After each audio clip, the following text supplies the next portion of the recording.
ang man mura duha mahadlok sa lino. Nagunahuna siguro sila na crack ang building sa OCN basig dili pa fit for worship, so kinahanglan i-inspect. So far wa mo may napansin ng kuat, no?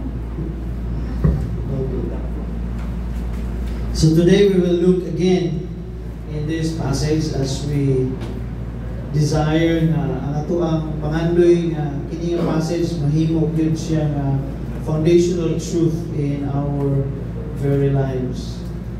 And so di ko magsawa sa pagbasa ni Genesis chapter 1 kay samtang gibasa ka ganina, trying to imagine God doing something in acting and then creating.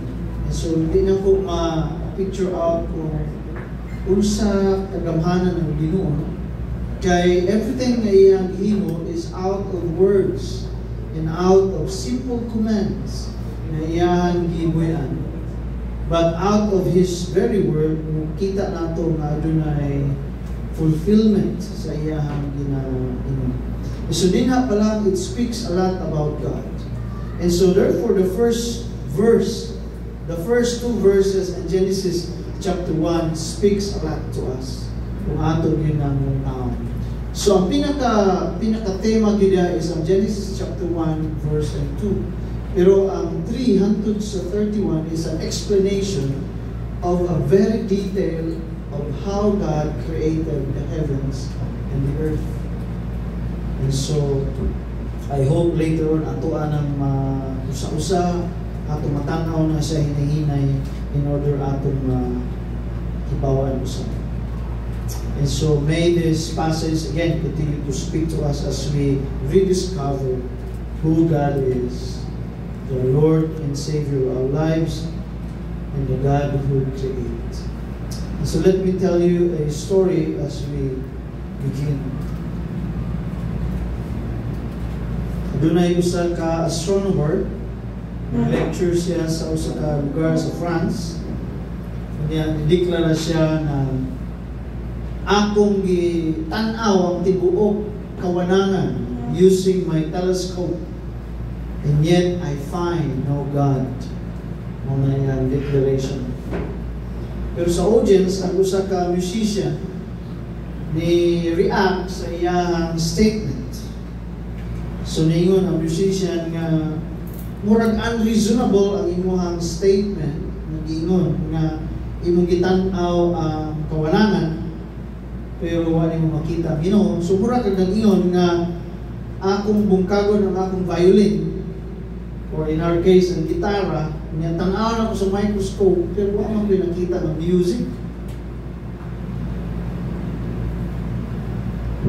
So kasabot mo sa argument. Ang atong tendency, this argument speaks or picture of the common standard man.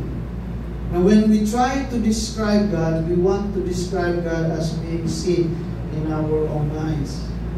And so therefore, ang argument is that mutuo lang ta sa Ginoo kung halimbawa na gyud tay makita may tungod niya. Unless we see about God, wala tay declaration kung kinsa ang Ginoo. Ambot kung katong linog misulay sa inyo ang makita gyud ninyo ang Ginoo. Asa mo paglinog? Nasa imong balay sa opisina? Na ako sa bypass road sa that morning na ako nakita yun ang kalsada murag bugbaw ba. It is as if mura siyang tela nga gihuyog hangin. Niya mga wires ang mga poste halos magpingki na sila. Mga hinungdan sa kato nga short circuit sa syudad tungod kay tanang live wires na nagpingki na. So thank God we are all safe. But kung ato makita ang mga inganing klase phenomena, this is just an example of what God can do. Gani, istorya ng kasawa sa tagapamalan kung isa nakita mo, siya kung gunawanan kung grabe ka wondrous na idea sa linog. Na yun siya ka na sa Ginoo, nagkadako-dako sa utang Davao lang. Nagkadako-dako sa Davao, pero mukuyog ba? Nagkadako-dako sa Davao Gulf kay naman sa Manay gyud ang sentro. Kuyog ba? Anong gius mga sa Ginoo. Unay hiwaga diba? So kung kaya tayo ugon sa Ginoo ang kalibutan, if God can shake the earth like that for a second, saan lang kita na tao na gani apil kita dito sa pag-uwi. Pagkagabi, nag-aftershock, murag malipong sa kalit na pag-uwi. So dito na ito makita na God is mighty as such na He can actually shake the entire world in just a few seconds like that. Ako ganoon na kung i-extend kamay sa Ginoo ang lilong siguro utang na itong mga pila man to, mga 10 minutes, yabot po itong mga 10 minutes, wala, no? Kung i-extend siguro mga 20 minutes. Ang mood ko, asa ako nito. Basta nagkatawa ko nga, nahimuot sa mga tao in a sense nga, kanabang perting sa baag yun sa tao na kasi natin yun, awag yung Ginoo ba? Lord, ayaw tao, ayaw! Minaan na ayaw! Una-una lang ko, saan na mo ng pagbugong niya? Ikaw na maging paminaw sa Ginoo para iya gunumo ng lindok. Ano ba? So ako nga namalandong sa sitwasyon, kabalo ko, ako mahima. Hihilong ko lagi ko. Nga ako muna nga, nagbantay na lang sa palindok na ako nga, di tataon mga tayugan ba? So nagpanik ang mga tao kay pilting taon-taon sa linog ng atong response. So, going back to the subject, this is our typical stand. People would like to see God in a sense nga they would believe God if they can have a grasp about God. And so therefore, the things around us does not necessarily, many would conclude na ang atong makita sa atong palibot does not necessarily conclude that there is God. So yun na ang ato that is why nindot ning arguments sa musician na dili nagpasabot nga wa kay makita sa space there is no God. Kay sama sa music dili nagpasabot nga wa bisan pag imong bungkagon ang imong instrumento wa kay makita ng music niya na, and so therefore you would conclude that there is no music.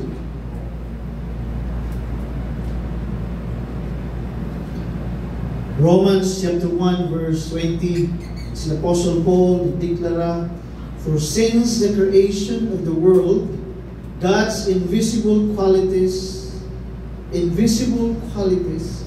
His eternal power and divine nature has been clearly seen, being understood from what has been made, so that people are without excuse. Mao ni ang dakong hinungdan kung anong pakita sa Ginoo, gihimo sa Ginoo ang mga kahibulungan butang sa ato ang palibot, aron na ang tanang binuhat why katarungan na mahatag sa Diyos na dili siya tinuod o walay Diyos na nagdumala sa ato ang gipuy-an. And so the existence of God is more exciting kung ato ang ipaambit kini sa tao nga wa gyud nahibaw-an may tungod sa Ginoo. Pero kanato nga aduna na tay kahibalo may tungod sa Ginoo o kahibalo may tungod sa panudlo sa Biblia, labi na kita ng mga Pilipino from our young age we have been taught the existence of God, though di na ito masabtan, pero ang atong mga ginikanan ginaingnan na ta, though di na ito makomprehend sa atong gamay nga utok yun sa paghimo ang kalibutan, how our surroundings operate, pero tungod sa teaching sa atong culture that God exists, so we have the tendency na doon na tayo concept of God. Whereas kung ato ka sa laing nasod, especially like sa Thailand, wala kasi like concept of creation. So na-challenge if you tell them about God, pero kung ino silang pasabton, may tungod niya na mas dali-dali. Kaya nga naman, tungod kay it's something interesting in their ears. Nanalay. Pero kita ng Pilipino, labi na basahon na ito balik, siguro basahon na ito ng Genesis chapter 1, katulo ka Domingo, may na siguro mga saan, balik naman, ay kumo naman kaya. One of the comment na akong nadawag when I began preaching sa Genesis series is that yun siya, Pastor, di naman siya natin na ipadayo ng Genesis was okay. Sa una pa lang, gamay pa lang minana, iya. Kapalo lang minana ng story sa creation. Sa Sunday school, dakog kung Sunday school pastor niya, grabe yun, tinudluay niya ng Genesis chapter 1 na the creation. So nga mo pa mag-yun na i-expound, nagkasabot mag-yun tanyan, may argument. So, ngayon na ito saya na kung nauna, laksiyon na ito ni Genesis chapter 1 sa mga Biblia, kaya hindi na ito napasaan, lampasan na ito.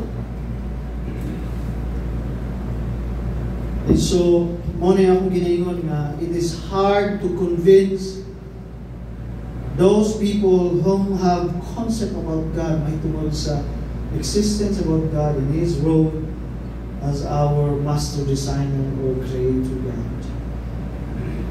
And so therefore, this concept of God is more than intellectual concept rather than experiential concept.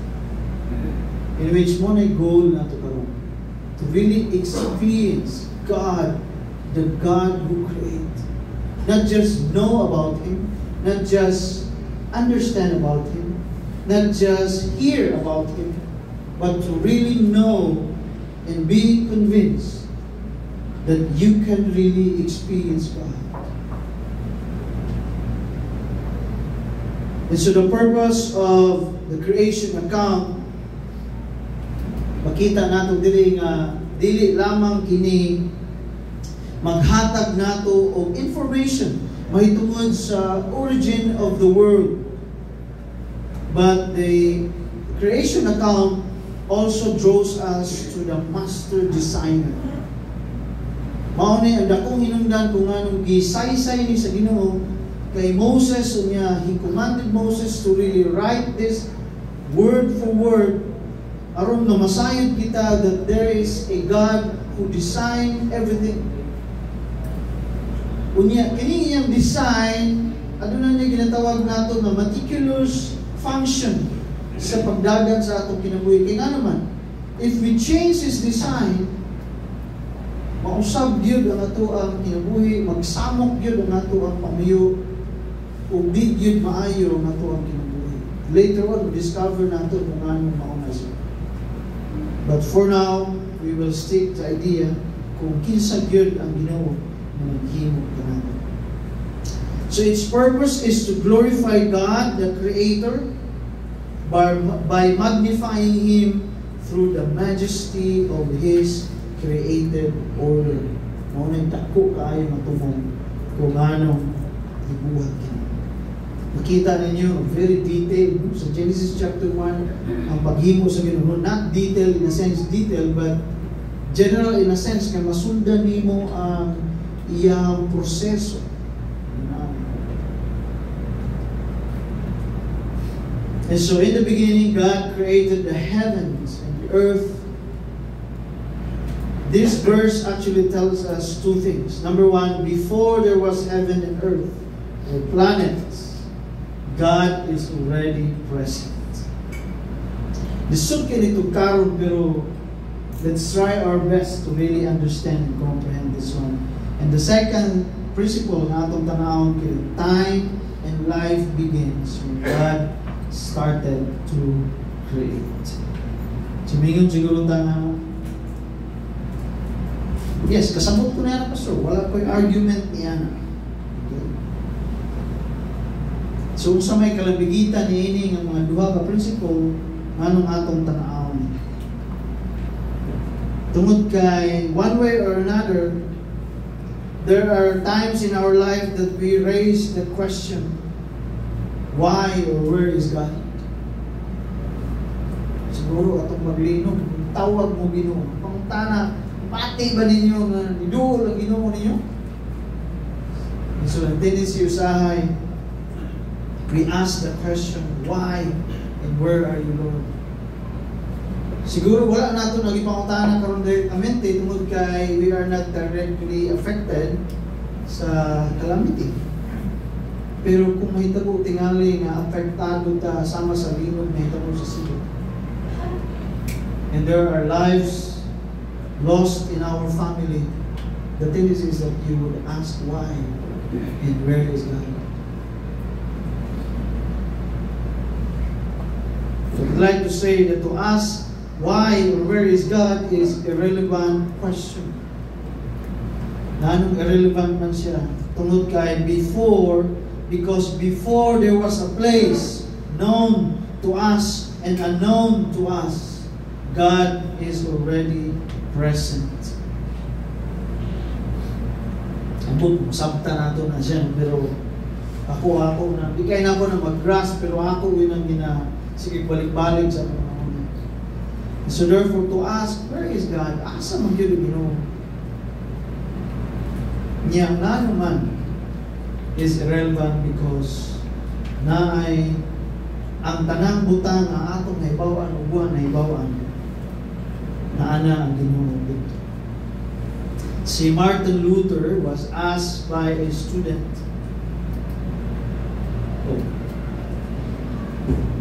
samtang nagklase siya, niingon si Martin Luther, animutana ang estudyante, "Sir, it seems that you are an expert in explaining the creation account."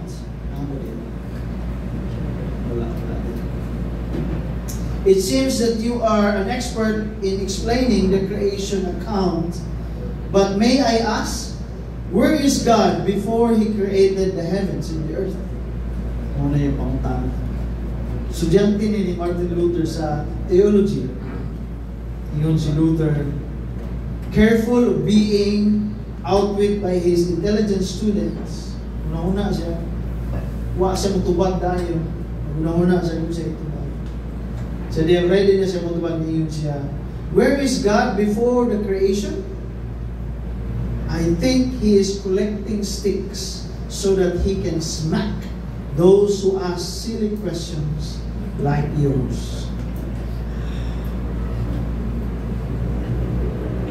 Ako to saan po ninyo pagtubag ka na ng pangutangan? So bisod siya. Sometimes we are confused about life, and so therefore we throw irrelevant questions to God. Usahin natin mga pangutangan sa kinabuhi natin, confusion sa kinabuhi, nga masakit ko, nga nahitabo ni sa akong pamilya, nga nahitabo ni sa among marriage, nga nahitabo ni sa ako ang kaugalingon, nga nahitabo ni tanan, nano. And sometimes we ask that irrelevant question. And then when we are troubled, we ask, why or where are you, Lord? That's our question. I mean, tama man siya. Technically, tama man siya. Pero, the thing na nga ito ang inaisip dito is that there are instances that in our lives, God is absent. Sumuna ang umatana. Thinking maybe nga ang Ginoo must have gone out of control sa pag-manage sa atong kinabuhi, pag-manage sa kalibutan. Like pananglitan, if you think of the political system na naitabo sa every nation, in every country, ang imong conclusion, mingon ka, ano ginabasagdahan mo sa Ginoo ng mga tawanan? Why did God allow those corrupt and wicked leaders to go on living? It seems na murag, wala nakialam ang Ginoo sa management, sa political system sa Philippines. It seems wala na nakialam ang Ginoo sa government system sa Philippines. Sumuha natin. It seems God is out of control. And if we can find answers, kung di ta makikita o tubag niya mga pangutana sa atong kinabuhi, we lose faith and turn away from God. So we lose faith and turn away from God. So doon ay usa ka tao na nagpagupit sa barbershop. Niya, aduna sila ay panag-istorya sa barbero na naghatag niya of service. And so they talk about many things and various subjects. And then suddenly they came across to begin to talk about God. And the barber said, "Look, man, I don't believe that God exists as you say. So why do you say that?" asked the client. "Well, it's easy. You just have to go out in the street to realize that God does not exist. Oh, tell me, if God existed, would there be so many sick people? Would there be abandoned children? If God existed, there would be no suffering, no pain. I can't think of a loving God who permits all these things."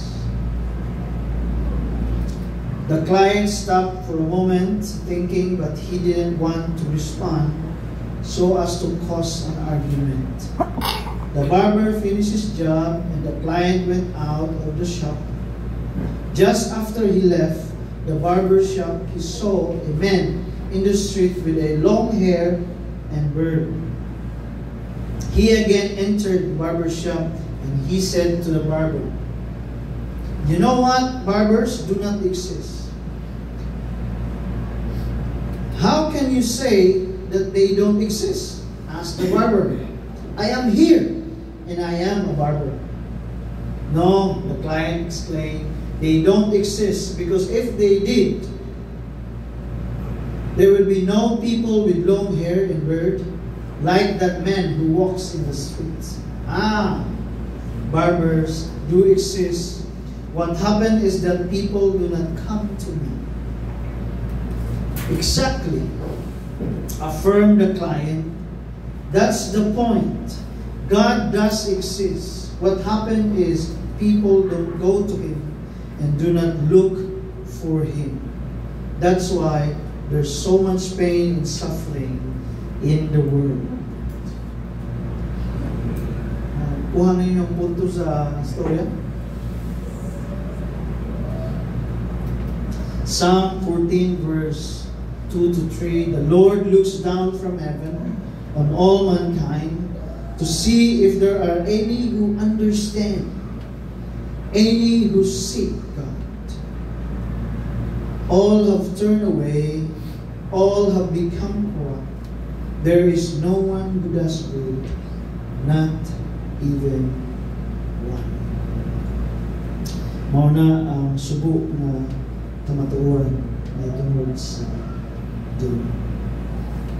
And so, let's look at the second emphasis. And so, with this first emphasis atong gi-affirm diri nga God, the concept of God is not somewhere that God is entirely present in certain place. Dili na mo ay konsepto sa Biblia nga ginutudlo may tungod sa Ginoo. And so that is why we have also a wrong concept may tungod sa Ginoo. Tungod kay when we think about God, God is in heaven. Ang pangutana, where exactly is heaven? And so we try to confine God in a certain place. Pero kung tanawin mo ang concept sa Biblia, dili na mo ay ginatawag nato. God does not really or necessarily belong to a certain place in order to say that He exists. Pero makita nato na God existed even though we cannot see Him tungod kay ang iyang creation na pahibalo na mahitungod niya.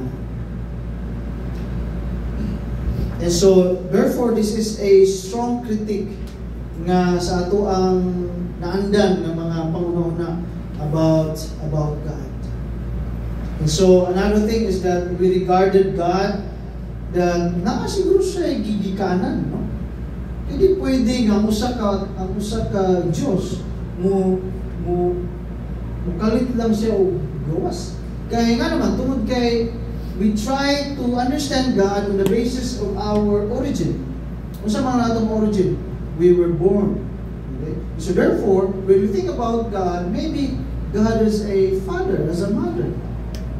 then all of a sudden, namatay siya, niya na, gitagahan siya daw, di ba na yung mga anan ng mga movie, all of a sudden, namatay ang gitagahan, ihatag sa iyang powers, and he became God.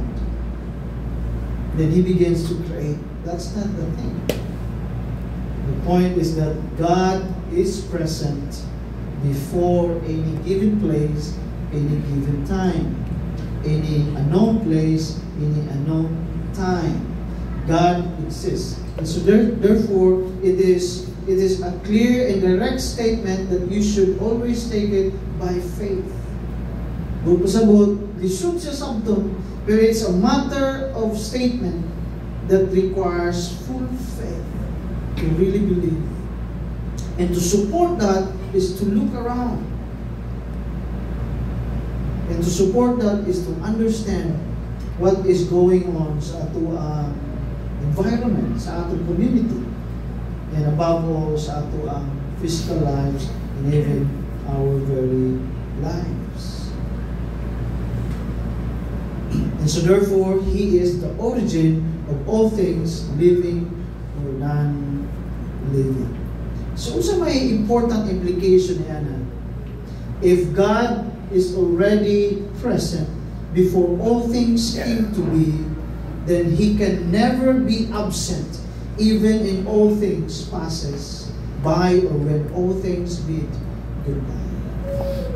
Why matang sitwasyon, panahon, panghitabo sa kinabuhi sa tao o sa kalibutan na ang Ginoo wa masagot. That is why He can never be surprised in anything na may tabo sa atong palibot. Because everything is anticipated, everything is well planned, everything is well directed, and everything is highly managed. So more implication. So He cannot be absent. And so therefore He is present at all times. So where is God, or does God abandon us? Ang pangutana, that is an irrelevant question. Kaya nga naman, sa Isaiah chapter 40, do you not know, have you not heard, it has been told you from the beginning. Have you not understood since the earth was founded? He sits enthroned above the circle of the earth, and its people are like grasshoppers. He stretched out the heavens like a canopy and spreads them out like a tent to live in. He brings princes. He brings princes to naught and reduces the rulers of this world to nothing. No sooner are they planted, no sooner are they sown, no sooner they do take root in the ground, then He blows them on, and they wither, and a whirlwind sweeps them away like a shaft. He can never be absent, and nothing slipped out of His hands. Maunay interesting facts may tungod, or truth may tungod sa inyo. And that is why this leads to our second principle. God determines time in life. So kung mao na orientation sa Ginoo, kung mao na iyang position, that He really manages and He controls everything, therefore He determines time and life. Meaning when God begins to create, that's where He determines when a season should start or life should emerge.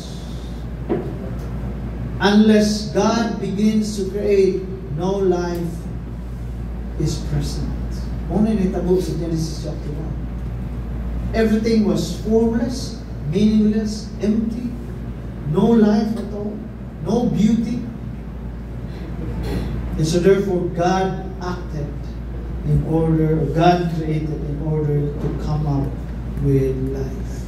Ang gigamit sa Hebrew word na term or word created, in Hebrew, it is ex nihilo. Mga na sa equivalent word sa lahat. Wala tayo exactly word to it. Pero ang meaning niya na is that He created out of nothing. Muna idea din. So God created out of nothing. He come up with something out of nothing. In other words, when He created the earth, wala siya ni-add to somewhere sa usa ka lugar, niya naghakot siya yuta, niya itapok-tapok hangtod ng imong earth. Sa latag makasulti, when God created everything in all things, all creations, He doesn't need any raw materials. Doesn't need any tools para to come up with something. So, and so therefore, when God begins to create, it determines life, and life begins to emerge. So makita nato diri nga ang concept of time nahitabok tungod kay nagsugod ang Ginoo. So na ay beginning, and then na ay ending, and it's a story of creation. Makita nato that God determines when is the evening, and when is the morning, and when is the day, when is the time of season. Iyang gihata. The sun, the moons, and the stars were marked to determine the season of time. So one idea din. And so therefore life exists. Life emerges. And then God begins to create. Life emerges when God begins to create. So may ginaingon nato ni. What does this tell us? Simply, it tells us that God is not bound by anything. Even in our time, even sa ato ang life, He is not bound with anything. Di siya mapulan. Okay? Di siya mapura o ginulat. Di siya mainip o ginulat. Kunya, di siya maglangot kung magulat. Kunya, di siya maapura nga yung dalion. Okay? So yun na niya characteristic. Because sometimes the temptation is that we want to hurry. God, please! No? Hapit na! Please! Tabangin eh! Please! We want to hurry up. But you cannot bound Him with your time, with your condition, with your situation. And the opposite is also true, that all are actually bound to God. Must inorder. Everything, everyone, and all things are actually bound to God, including life and time. They submit to God. They are bound to God. They are determined by God. So one preacher illustrated this, whenever God wants to start something, okay? Whenever God wants to start something, it is because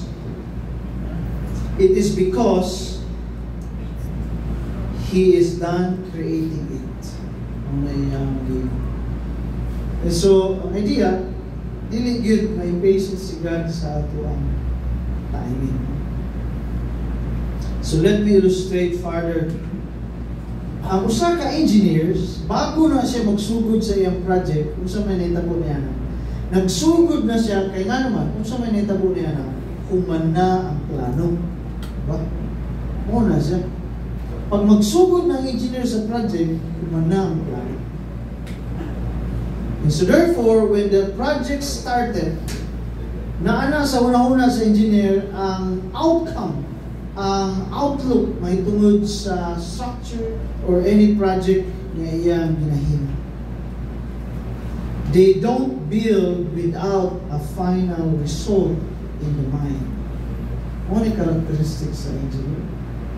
Di na sila magsugod og himo kung di nila mag-comprehend, di nila makita una sa ilang una-una kung unsang ilang gusto mahitabo.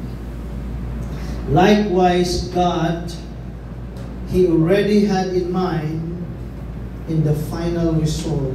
Thus, He starts to build. Thus, He starts to create.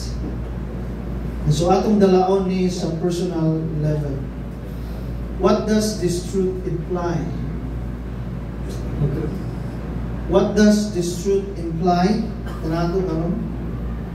Sometimes we act in ignorance by being impatient with God's timing. We don't know how to wait and discern God's time frame.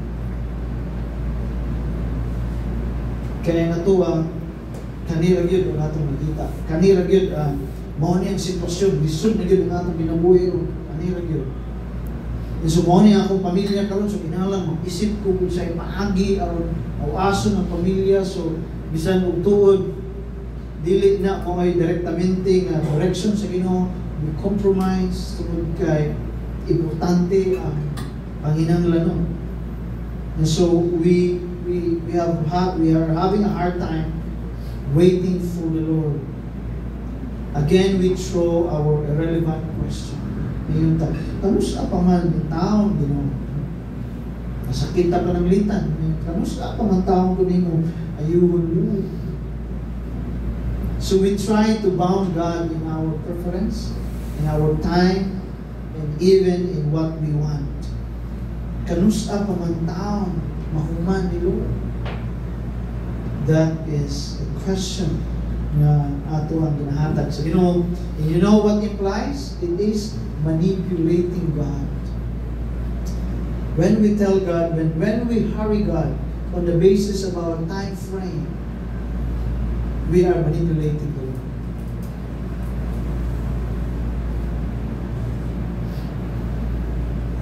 The man was taking it easy, lying on the grass and looking up the clouds.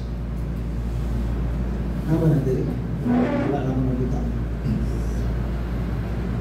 He was identifying shapes when he decided to talk to God. Okay? God, he said, how long is 1,000,000 years? God answered, in my frame of reference, it's about 1 minute. The man asked, God, how much is $1,000,000? God answered, to me, it's a penny. Then the man asked, God, can I have a penny? And sure, in a minute. Small argument there. And so therefore, in our personal life, in our very lives, we have the tendency to manipulate God by throwing questions, and trying to manipulate Him to go on the basis of our time frame and our desire. Mao nga komplikado nga atong kinabuhi sa daghang panahon tungod kay we always go by what we want, what we think is right, what we think is necessary, without even considering na ang Ginoo naa siya plano sa atong kinabuhi, naa siya direction sa atong kinabuhi, naa siya purpose sa atong life, naa siya ginatanaw nga value sa atong kinabuhi nga gusto niyang i-mold. But on the other hand, dili na mo ito ang tanaw sa. That is why it gets complicated. Kaya nga naman, God designed us, and then God direct us, and God created us, and so therefore, ano na siya in mind, output. Pero kay mo supak ta, mao nga komplikado ang kinabuhi. Mao nga murag na struggle along the way. And we learn that as we progress along sa story in the book of Genesis. And so in closing, 2 Peter 3 verse 8 to 9 says, do not forget this one thing, dear friends. With the Lord, a day is like 1,000 years, and 1,000 years are like a day. The Lord is not slow in keeping His promise, as some understand slowness. Instead, He is patient with you, not wanting anyone to perish, but everyone to come to repentance. And so God is not slow in keeping His promise. Psalms 33 verse 20 to 22, it says, "We wait in hope for the Lord. He is our help and our shield. In Him our hearts rejoice, for we trust in His holy name. May your unfailing love be with us, Lord, even as we put our hope in You." And so what's the idea na ito may ginaskutan? Do not forget that God has its own time and has its own preference, because He is the master designer of our lives. We go by His design and we go by His time frame, not our time frame, not our direction, not our desire. And so I think the final challenge question is that are we following the design sa Ginoo sa ating kinabuhi? Mga critical point sa ating life. And so He is our Creator. He is present before time began. And when He begins to create, He determines life and time. And so therefore, we always go by Him. So I hope learn, and we have come to think that this is the God whom we know and whom we serve. Lord Jesus, we come to You now today. Tungod kay